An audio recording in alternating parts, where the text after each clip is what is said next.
SSC 26 batch স্ক্রিনে যে অঙ্কগুলো দেখতে পাচ্ছ এই টাইপের অঙ্কগুলো তুমি চাইলে 2 সেকেন্ডে করতে পারবা। কয় সেকেন্ডে?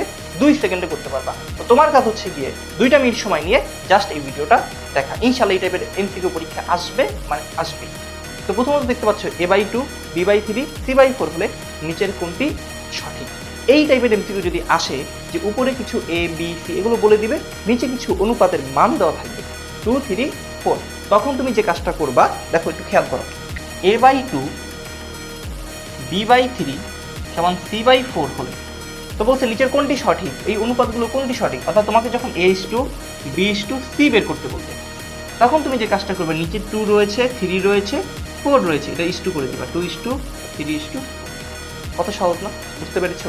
আশা করি ক্লিয়ার।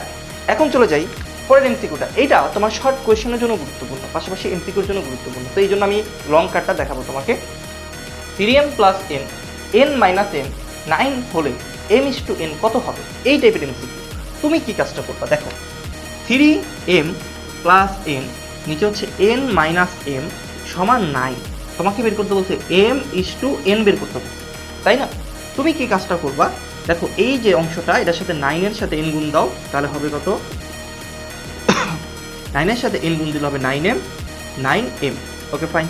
এখন কি হবে খেয়াল করে দেখো, m গুলোকে এক পাশে রাখবা। এই যে m এটা আছে এটাকে এই পাশে নিয়ে আসো, 3m প্লাস 9m, এই n আছে প্লাস এই পাশে নিয়ে যাও 9n মাইনাস n। এখন এখন এইখানে করলে কত হবে? এখানে হবে 12m, এখানে হবে 8n। আমার লাগবে m/n, মানে হচ্ছে m/n, মানে m এর নিচে থাকবে n। তাহলে তুমি এই যে nটা আছে nটাকে এই পাশে নিয়ে আসো, m/n হবে। আর এই 12 গুণ আছে এই পাশে নিয়ে যাও, 8 কত হবে? 12 হবে। তাহলে সুতরাং আমরা পাচ্ছি কি m/n 8। এটা যদি কাটাকাটি করি তাহলে 4 দুগুণে কত? 8, 3 4 কত? 12, তাহলে 2/3, দ্যাটস মিন 2:3। তাহলে অ্যান্সার হবে 2:3, দ্যাটস মিন খ নাম্বারটা অ্যান্সার। বুঝতে পেরেছো? খুব সহজে এমসি গুলো পারা যায়। কেমন লাগলো জানাবা, এবং তোমার কোন এমসিকিউতে সমস্যা সেটা আমাদের কমেন্ট করে জানাবে, এবং অবশ্যই প্রথম কমেন্টটা চেক দিতে ভুলিও না। ওকে, তোমার বন্ধুদের মাঝে এটা শেয়ার করে দিবা।